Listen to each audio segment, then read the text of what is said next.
আসসালামু আলাইকুম। Crown cement সকালের খবরে আমন্ত্রণ জানাচ্ছি আমি স্মত মিলি। ঈদের আগে বাড়ি ফেরা মানুষের চাপে ঢাকা টাঙ্গাইল মহাসড়কের যমুনা সেতু থেকে মির্জাপুর পর্যন্ত প্রায় ৪০ কিলোমিটার এলাকায় যানজটের সৃষ্টি হয়েছে। অতিরিক্ত যানবাহন, অতিবৃষ্টি ও সেতু এলাকায় সড়ক দুর্ঘটনার কারণে এই সড়কে যানজট এবং কোথাও কোথাও গাড়ির ধীরগতি দেখা গেছে। এদিকে যমুনা সেতুর ২ লেন দিয়ে উত্তরবঙ্গগামী গাড়ি প্রবেশ করেও কমানো যাচ্ছে না যানজট। রাতভর যানজটে নাকাল হওয়ার পর গাজীপুরে ঢাকা টাঙ্গাইল ও ঢাকা ময়মনসিংহ মহাসড়কে সকালে স্বস্তি ফিরেছে।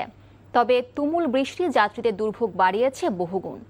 অন্যদিকে আকস্মিক বৃষ্টি উপেক্ষা করে দক্ষিণ পশ্চিমাঞ্চলের ঘরমুখো মানুষের চাপ বাড়তে শুরু করেছে মানিকগঞ্জের পাটুরিয়া ফেরিঘাটে। পরিবারের সদস্যদের সাথে ঈদ উদযাপন করতে রাজধানী ছাড়ছেন মানুষ। সার্বিক পরিস্থিতি জানতে কমলাপুর রেল স্টেশন থেকে সরাসরি যোগ দিচ্ছেন স্টাফ করেসপন্ডেন্ট নাহিদ প্রিন্স।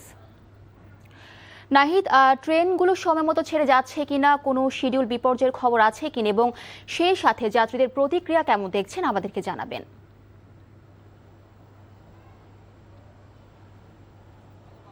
মিলি, শিডিউল বিপর্যয়ের সংবাদ সকাল থেকেই চলছে। নীলসাগর এক্সপ্রেস ৩ ঘন্টা দেরি করে এই প্ল্যাটফর্মে এসেছে এবং এই প্ল্যাটফর্ম থেকে যাত্রী নিয়ে আবারও ছুটে গেছে। তো ৩টি ট্রেন শিডিউল বিপর্যয় হয়েছে। এছাড়া যাত্রীদের চাপ কিন্তু ব্যাপক রয়েছে। আজকেও সেই একদম শেকড়ের ফেরার যে ধাপ, সেটিও কিন্তু অনেকটাই বেশি, কারণ সবাই চাচ্ছে যে ধাপে ধাপে যদি এরকম বাড়ি ফেরে তাহলে হয়তো এই যে ভোগান্তি সেটি অনেকটাই কমবে। তাই ভোগান্তি লাঘবের কারণে মূলত এই যে নারীর টানে বাড়ি ফেরার যে ঢল, সেটি অনেকটাই ধাপে ধাপেই সৃষ্টি হয়েছে। এছাড়া এই যে শিডিউল বিপর্যয়, সেটি তারা বলছিলেন যে টানা বৃষ্টির কারণে এই শিডিউল বিপর্যয় হয়েছে। তো রেল স্টেশনে যেসব যাত্রীরা আছে তারা বলছেন যে এটি তাদের জন্য ভোগান্তি, কারণ আগে থেকে যদি এটি জানা যেত যে ট্রেন ৩ ঘন্টা দেরি করে আসবে বা ২ ঘন্টা দেরি হবে, তাহলে হয়তো তারা আরও স্বাচ্ছন্দ্যে এই রেল স্টেশনে আসতে পারতেন। কারণ সকালে কিন্তু এই যারা বাসা থেকে বের হয়েছে তারাও কিন্তু এই দুর্ভোগে ভুগে তারপরে বের হয়েছে, কারণ সকাল থেকেই বৃষ্টি ছিল। এখানে দেখা যাচ্ছে যে দীর্ঘ লাইন, পুরো কমলাপুরের যে চেকপোস্ট রয়েছে, কয়েকটি স্তরেই টিকিট চেকিং করা হচ্ছে।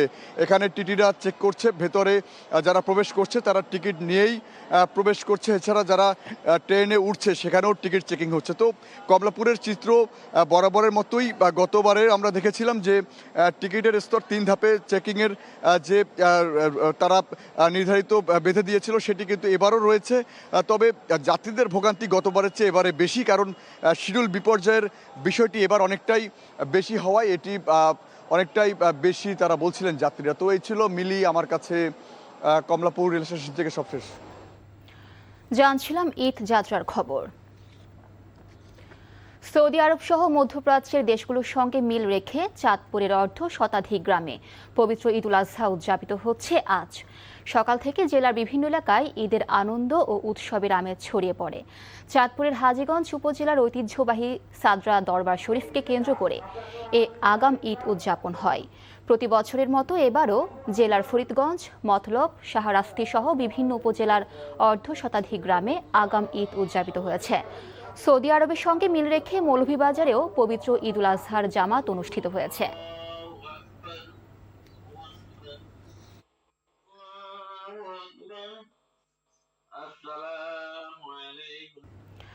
রাজধানীর পশুর হাটের খবর জানতে যাচ্ছি গাবতলীতে। সেখানে আছেন স্টাফ করেসপন্ডেন্ট জুবাইর প্রধান, সরাসরি যোগ দিচ্ছেন আমাদের সাথে। জুবাইর, হাটে কোরবানির পশু বেচা কেনা কেমন দেখছেন শেষ দিনে?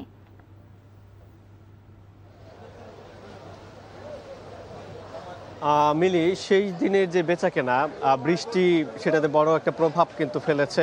সকাল ৮টা থেকে বৃষ্টি পড়ছে পুরো রাজধানীতেই, যার প্রভাব এই গাবতলী পশুর হাট সহ রাজধানীর যে পশুর হাটগুলো রয়েছে সেখানে কিন্তু রয়েছে। আমরা ব্যবসায়ী যারা রয়েছেন তাদের সাথে কথা বলছি, তারা যেটি বলছেন যে গতকালকেও যে পরিমাণ দাম ছিল পশুর, সেটি আজকে কিন্তু এই বৈরী আবহাওয়ার কারণে অনেকটাই কমে গিয়েছে। এবং যেটি বলছিলাম যে একজন বলছেন যে তার 10 মণ ওজনের একটি গরু, যেটি আসলে গত বাড়িতে দাম বলেছিল 3,20,000 টাকা এবং সেটির দাম কিন্তু বলা হচ্ছে এখানে 2,80,000 টাকা এবং আরেকজন বলছেন যে 2 লাখ টাকার গরু 1.5 লাখ টাকায় বিক্রি করতে হচ্ছে। অর্থাৎ বিক্রি নিয়ে তারা যেমন অনিশ্চয়তা রয়েছেন, কেউ বাড়ি নিয়ে যাবেন যদি এরকম দাম আসলে যদি চলমান থাকে, আবার কেউ প্রত্যাশা করছেন যে এই বৃষ্টি শেষ হওয়ার পরপরই হয়তো আবারও দামের যে বিষয়টি সেটি আবারও বাড়তে পারে, এরকমটি আসলে তাদের পক্ষ থেকে বলা হচ্ছে। এখন পর্যন্ত আমরা দেখছি যে বিভিন্ন ট্রাক পিক আপে করে কিন্তু গরু আসছে, অর্থাৎ এই গাবতলী পশুর হাটে পর্যাপ্ত পরিমাণ গরু কিন্তু রয়েছে এবং একই সাথে এখনও কিন্তু আমরা দেখছি যে বিভিন্ন জায়গা থেকে সেই গরুগুলো কিন্তু আসছেন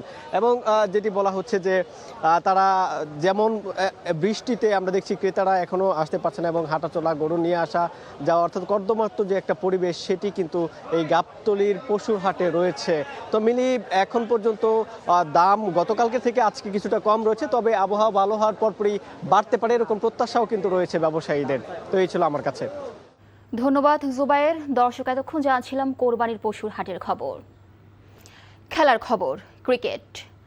আসন্ন বাংলাদেশ সিরিজে অনিশ্চিত অস্ট্রেলিয়ান অধিনায়ক মিচেল মার্শ। গোড়ালির চোটে পাকিস্তান সিরিজে খেলবেন না এই অলরাউন্ডার। আইপিএলের ব্যস্ততার কারণে নিয়মিত অধিনায়ক প্যাট কামিন্স ও ট্রাভিস হেড আগেই এই সফর থেকে সরে দাঁড়িয়েছিলেন। তাদের অনুপস্থিতিতে নেতৃত্বের দায়িত্ব পড়েছিল মার্শের কাঁধে, কিন্তু চোটের কারণে সেই সুযোগও হাতছাড়া হলো তার। পাকিস্তানের বিপক্ষে সিরিজে এখন নেতৃত্ব দিবেন জশ ইংলিশ। 30 মে রাওয়ালপিন্ডিতে শুরু হচ্ছে পাকিস্তানের বিপক্ষে অস্ট্রেলিয়ার 3 ম্যাচের ওয়ানডে সিরিজ।